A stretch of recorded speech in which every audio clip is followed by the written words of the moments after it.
Hoyas! I'm Charles Kamani. And I'm Kayla Wright. Welcome back to another episode of HSPN. To start off today's show, Kayla and Yasmina got a look at the men's tennis region matches. Next we have Jack with an inside look at our men's golf team. And finally, we'll see Seth and Madison with the preparations for the region track meet. We have a lot to talk about this morning, so stay tuned and we'll be right back.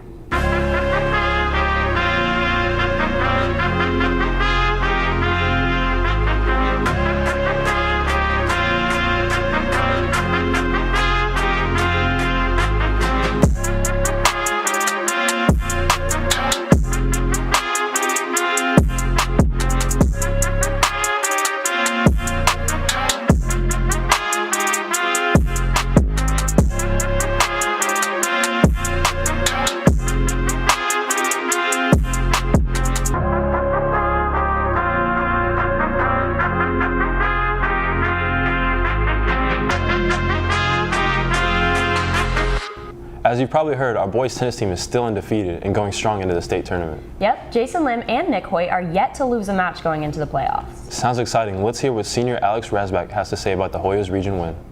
Hey Hoyas, I'm Kayla Wright with HSPN, here to bring you all things Hoyas tennis. This week, our men's tennis team went to the regional championships and won. Let's take a look.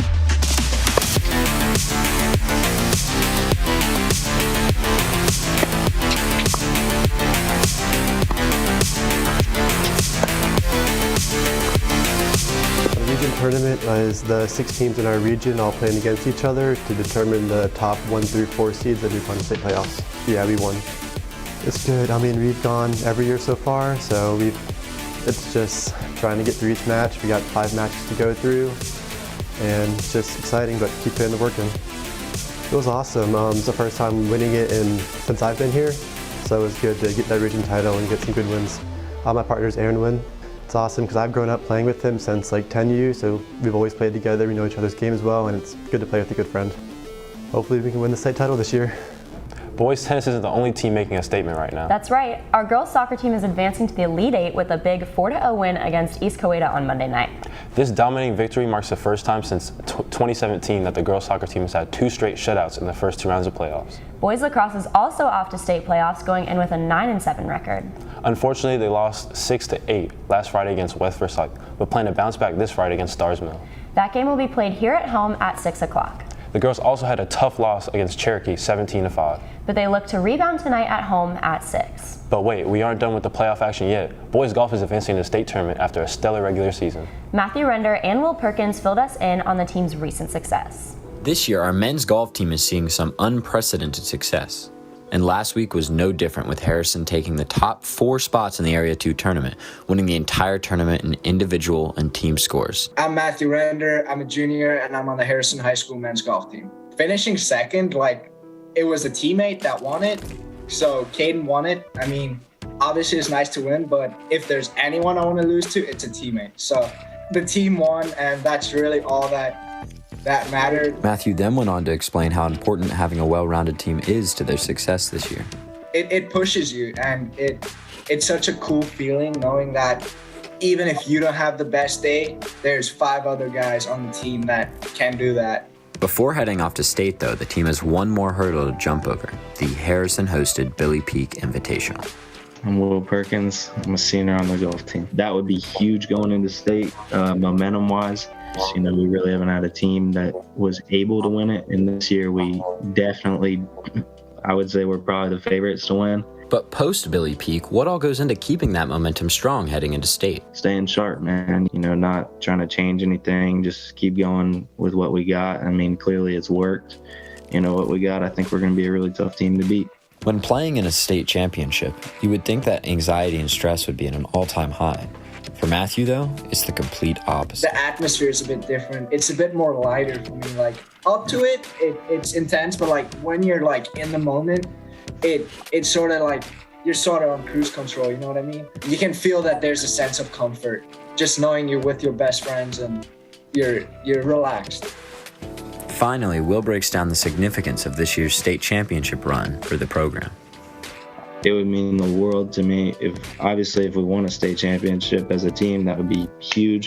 But if one of our guys won, it would mean the world to me also. No doubt about that. You look at the 2010 to the 2014 teams, there's 3 rings in there, a runner-up at state. And I would compare us a lot to them, man. Young, fiery, and just happy to play, excited to play, and wanting to just crush everybody, and that's what we do. Well, there's only a month left of school. Looks like we have an exciting lineup of sports running through the playoffs. Speaking of running, our track team is getting ready for their region meet. Seth and Madison covered the preparations. Let's take a look. With the track and field team moving into region, both 4x8 teams are looking to claim some state title spots.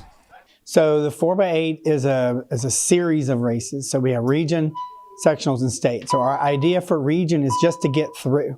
We're using our alternates to allow our A team members to concentrate on their individual events like the Open 800, the Open 1600.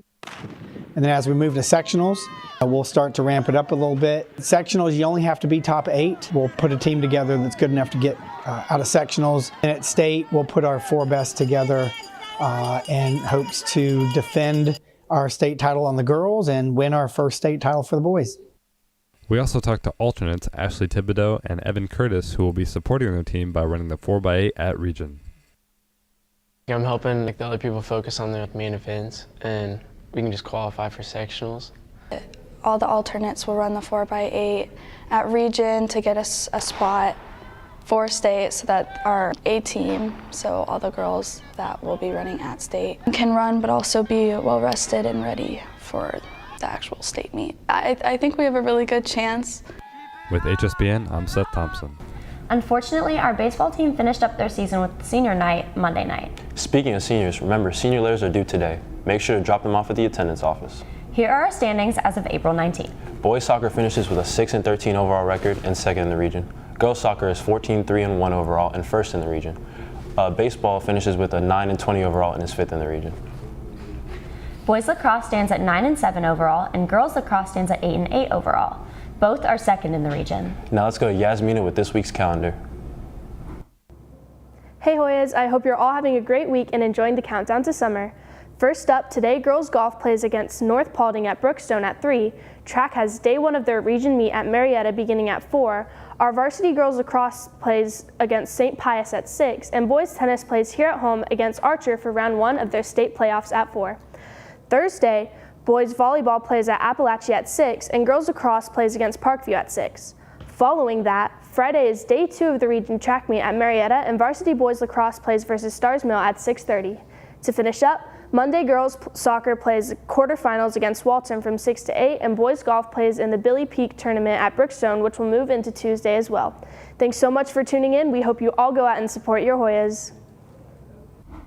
Thanks, Yasmina. That's all we have for this week. Be sure to tune in this Friday for another episode of HoyaVision and next week for another episode of HSPN. Also, don't forget to follow our Instagram at Hoya Sports BC and check out our YouTube channel, HSPN Films. We hope you have a great week. Bye, Hoyas.